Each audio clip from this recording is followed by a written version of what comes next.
Assalamu alaikum viewers, welcome to my channel Expert Forces Academy. Hope so you all are well. So viewers, in this video we discuss AFNS past experience academic MCQs part 12. अगर आप मेरे channel पे new हैं तो kindly channel को subscribe कर लें और बेल आइकन प्रेस कर लें ताकि नई आने वाली वीडियोस का नोटिफिकेशन आपको मिलता रहे। तो वीवर्स, पार्ट 1 से लेकर पार्ट 11 जो है वो मैं आप लोगों के साथ शेयर कर चुकी हूँ, जिसका लिंक जो है वो डिस्क्रिप्शन में मौजूद है। तो जिन बच्चों ने वो वीडियोस नहीं देखी हैं वो देख सकते हैं। तो आइए स्टार्ट करते हैं। क्वेश्चन नंबर 151 इज़ टू और more population of different species और कॉल डैश। दो या दो से ज़्यादा पॉपुलेशन जिसमें डिफरेंट स्पीशीज़ हों उनको कंबाइनली क्या कहा जाता है? तो उन्हें कहा जाता है कम्युनिटी। जैसे कि जानवर हो गए और ह्यूमन बीइंग, ये दो मुख्तलिफ पॉपुलेशन है तो इनको कंबाइनली हम क्या कहेंगे? Community. Question number 152 is dash is the first to be formed. Dash जो है वो सबसे पहले फॉर्म होती है यानी कि बनती है। तो इसका आंसर है प्राइमरी वॉल्स। प्राइमरी वॉल जो है वो सबसे पहले फॉर्म होती हैं। Question number 153 is nucleus in plant cell wall was discovered by dash. Plant cell wall के अंदर सबसे पहले न्यूक्लियस जो है वो किसने डिस्कवर किया? तो उन साइंटिस्ट का नाम है Robert Hooke. Next is the quantity having dimension ml2t-2 will have SI unit of dash. एक क्वांटिटी है जिसकी डायमेंशन आपको बता दी है ml² t-2, आपने उसका SI यूनिट बताना है। यानी कि ये जो भी क्वांटिटी है उस क्वांटिटी का नाम नहीं बताना, उसका यूनिट बताना है और वो है जूल। यानी कि ये क्वांटिटी कौन सी है? एनर्जी। और एनर्जी का SI यूनिट क्या होगा? Joule. So joule is the right answer. Next is benzene can not undergo dash reaction. Benzene जो है वो ये वाला रिएक्शन जो है वो नहीं करता। तो इसका आंसर है elimination reaction. Benzene can not undergo elimination reaction. Question number 156 is neutral amino acid is present in dash.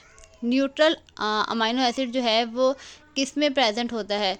तो अमाइनो एसिड जो है जो न्यूट्रल है यानी कि जिसमें एक पॉजिटिव और एक नेगेटिव आयन होगा या दो पॉजिटिव और दो नेगेटिव आयन होंगे, तो वो अमाइनो एसिड कौन सा है? तो इसका आंसर है ग्लीसिन। ग्लीसिन जो है वो एक न्यूट्रल अमाइनो एसिड होता है। Next is my sister is bad dash maths. मेरी सिस्टर जो है वो मैथ्स में वीक है। तो यहाँ पर जो है वो आपने प्रीपोजिशन पुट करनी है और जो स्वीटेबल प्रीपोजिशन है वो है at. My sister is bad at maths. Question number 158 is she is angry dash you. इसमें भी आपने जो है वो प्रीपोजिशन लगानी है। तो यहाँ पर जो स्वीटेबल प्रीपोजिशन है वो है with. She is angry with you. Question number 159 is I am getting late dash office. Sentence complete करना है और जो स्वीटेबल प्रीपोजिशन यहाँ लगेगी वो लगेगी for. I am getting late for office. Question number 160 is I saw you dancing dash party. तो इसका जो आंसर है वो है at. I saw you dancing at party. Question number 161 is amino acid of insulin molecule are arrange in dash. Insulin एक molecule है, इसके अंदर जो अमाइनो एसिड है वो किस तरीके से अरेंज होते हैं? तो 2 पॉलीपेप्टाइड चेन यानी कि 2 पॉलीपेप्टाइड चेन होती है इंसुलिन के मॉलिक्यूल में। Next is substance cross the cell membrane more easily than they are dash. ऐसे सब्सटेंस जो सेल मेम्ब्रेन को इजीली क्रॉस कर लेते हैं वो कौन से होते हैं? तो वो होते हैं लिपिड सॉल्युबल। जो सब्सटेंस लिपिड्स के अंदर इजीली सॉल्युबल होते हैं वो सेल मेम्ब्रेन को भी इजीली क्रॉस कर लेते हैं। Next is part of brain that control heart beat is dash. Brain का वो कौन सा हिस्सा है जो हमारी हार्ट बीट को कंट्रोल करता है? और वो है मेड्यूला। मेड्यूला ब्रेन का वो हिस्सा है जो हमारी हार्ट बीट को कंट्रोल करता है। Question number 164 is blood cell are from where in the body. Blood cell जो है वो कहाँ पर बनते हैं? तो इसका राइट आंसर है बोन मैरो में। blood cells are formed in the bone marrow of the human body. Question number 165 is unit of resistivity is dash. resistivity का यूनिट क्या है? तो resistivity का यूनिट होता है ohm metre. Next is the process in which convert DC cycle into AC is dash. ऐसे process में जिसमें हम डायरेक्ट करंट को एसी यानी कि अल्टरनेटिंग करंट में कन्वर्ट करते हैं, उस प्रोसेस का नाम क्या है? तो उस प्रोसेस का नाम है full wave rectification. Question number 167 is photosynthesis occur on dash. Photosynthesis का जो अमल है वो कहाँ पर होता है? तो प्लांट्स के अंदर क्लोरोप्लास्ट मौजूद होते हैं. फोटोसिंथेसिस का अमल क्लोरोप्लास्ट में होता है. Next is second largest gland is dash. Second largest gland जो है वो कौन सा है? तो इसका आंसर है pancreas. Pancreas is the second largest gland. और जो लार्जेस्ट ग्लैंड है वो होता है लीवर. इसके अलावा अगर मास्टर ग्लैंड पूछा जाता है तो मास्टर ग्लैंड जो है वो हमारा पिट्यूटरी ग्लैंड है. लार्जेस्ट ग्लैंड लीवर है और सेकंड लार्जेस्ट ग्लैंड जो है वो है pancreas. Question number 169 is dimension of torque is dash. Torque की जो डायमेंशन है वो क्या है? तो टॉर्क का जो फार्मूला होता है वो होता है F मल्टीप्लाई बाय L. तो उस फार्मूले से जो इसकी डायमेंशन आएगी वो आएगी mL²T-2. Next is reaction take place during photosynthesis is dash. Photosynthesis के दौरान जो रिएक्शन होता है उस रिएक्शन का नाम क्या है? तो वो है रिडॉक्स रिएक्शन. रिडॉक्स रिएक्शन का मतलब ऐसा रिएक्शन जिसमें ऑक्सीडेशन भी हो रही हो और रिडक्शन भी हो रही हो. तो ऐसे रिएक्शन को हम रिडॉक्स रिएक्शन कहते हैं. तो फोटोसिंथेसिस जो है वो एक रिडॉक्स रिएक्शन है जिसमें ऑक्सीडेशन और रिडक्शन एक साथ होती है. Next is which test differentiate ethanol and methanol. Ethanol और मिथेनॉल को डिफ्रेंशिएट करने के लिए कौन सा टेस्ट किया जाता है? यानी अगर आपको दो टेस्ट ट्यूब दे दी जाएं, एक में इथेनॉल है और एक में मिथेनॉल है, और आपने उसको आइडेंटिफाई करना है, तो जो हम टेस्ट करते हैं उस टेस्ट का नाम है iodoform test. Next is major nitrogenous waste of human body is dash. Human body का जो मेजर नाइट्रोजनस वेस्ट है यानी कि वेस्ट प्रोडक्ट है वो क्या है? तो वो है urea. Urea is the right answer. Question number 173 is the study of production of electricity from energy release during spontaneous chemical reaction is dash. यानी कि इलेक्ट्रिसिटी प्रोडक्ट करने की जो स्टडी की जाती है और जो एनर्जी रिलीज़ होती है केमिकल रिएक्शन से, उसे हम किस ब्रांच में स्टडी करते हैं? तो वो है इलेक्ट्रोकेमिस्ट्री.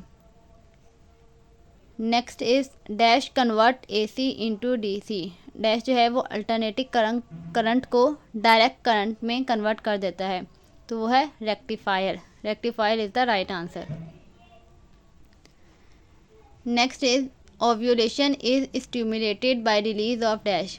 ओव्यूलेशन का जो अमल है वो किसके रिलीज़ होने से स्टिमुलेट होता है? तो वो एक हार्मोन है जिसका नाम है ल्यूटिनाइजिंग हार्मोन, और शॉर्ट फॉर्म में हम इसे लिखते हैं LH, और ये फीमेल्स में होता है. Question number 176 is which is an exothermic reaction. Exothermic reaction कौन सा है? तो जो बेस्ट एग्जांपल है वो है कंबस्शन रिएक्शन. कंबस्शन रिएक्शन जो है वो एक्सोथर्मिक रिएक्शन होते हैं यानी कि हीट रिलीज़ करते हैं. Next is factory for synthesis of sugar in autotrophic eukaryotes is dash. Sugar synthesis की जो फैक्ट्री है यूकैरियोट्स में, वो कौन सा ऑर्गेनेल है? तो वो है chloroplast. Next is which radiation is the most penetrating. कौन सी रेडिएशन है जो मोस्ट पेनिट्रेटिंग है यानी कि बहुत ज़्यादा पेनिट्रेट हो जाती है किसी भी बॉडी के अंदर? तो वो है गामा रेज, क्योंकि गामा रेज की जो वेवलेंथ है वो बहुत ज़्यादा शॉर्ट होती है और इनकी एनर्जी जो है वो बहुत ज़्यादा हाई होती है. तो ऐसी रेडिएशन जिनकी एनर्जी बहुत ज़्यादा हाई है उनकी पेनिट्रेटिंग पावर भी हाई होती है. Next is when more and more water is added to dilute the acid, its H plus ion concentration will be dash. जब एसिड के अंदर ज़्यादा से ज़्यादा यानी कि पानी ऐड करते रहते हैं और पानी ऐड करने से एसिड जो है वो डाइल्यूट हो जाता है, तो उस एसिड की जो H+ कंसनट्रेशन है वो क्या होगी, तो बहुत आसानी है डिक्रीज़ हो जाएगी, क्योंकि अगर कंसनट्रेटेड है एसिड तो उसकी कंसनट्रेशन हाई है और पानी डालने से कंसनट्रेशन क्या हो जाएगी, कम। Next is ammonia sulphate salt is dash. Ammonia sulphate salt जो है वो कौन सा सॉल्ट है, यानी कैसा सॉल्ट है, तो वो है basic salt.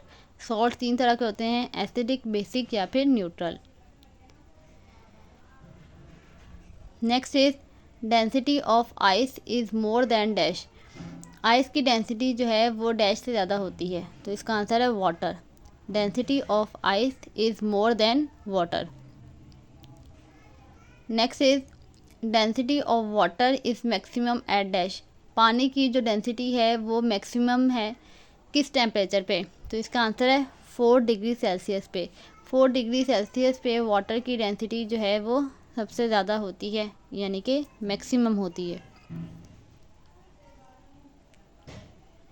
Question number 183 is which material has smaller coefficient of linear thermal expansion. ऐसा कौन सा मटीरियल है जिसकी coefficient of linear thermal expansion की वैल्यू बहुत ज़्यादा छोटी होती है, तो वो है tungsten. Next is water freeze at dash fahrenheit. Water जो है वो कब फ्रीज़ होता है, तो सबको पता है 0 डिग्री सेल्सियस पे वाटर फ्रीज़ हो जाता है, लेकिन आपने फ़ारेनहाइट स्केल पे बताना है कि वाटर कब फ्रीज़ होगा। सो 32 डिग्री फ़ारेनहाइट पे वाटर जो है वो फ्रीज़ हो जाता है। Next is when we put a hot iron piece into normal water then iron. अगर हम जो है वो वाटर के अंदर एक बहुत ज़्यादा हॉट आयरन पीस डाल दें तो आयरन क्या करेगा, आयरन अपनी हीट जो है वो रिलीज़ कर देगा। सो इसका आंसर है रिलीज़ हीट। तो व्यूअर्स ये थे कुछ इंपॉर्टेंट एकेडमिक एमसीक्यूज़ जो कि AFNS के टेस्ट में आ चुके हैं। आपने इन एमसीक्यूज़ को अच्छे तरीके से गो थ्रू करना है। नेक्स्ट पार्ट जो है वो इंशाल्लाह मैं जल्दी अपलोड कर दूँगी। होप सो ये वीडियो आपके लिए हेल्पफुल रही होगी। अगर वीडियो आपको पसंद आई है तो वीडियो को लाइक कर दें, शेयर कर दें और चैनल को सब्सक्राइब करना ना भूलें। Thank you so much.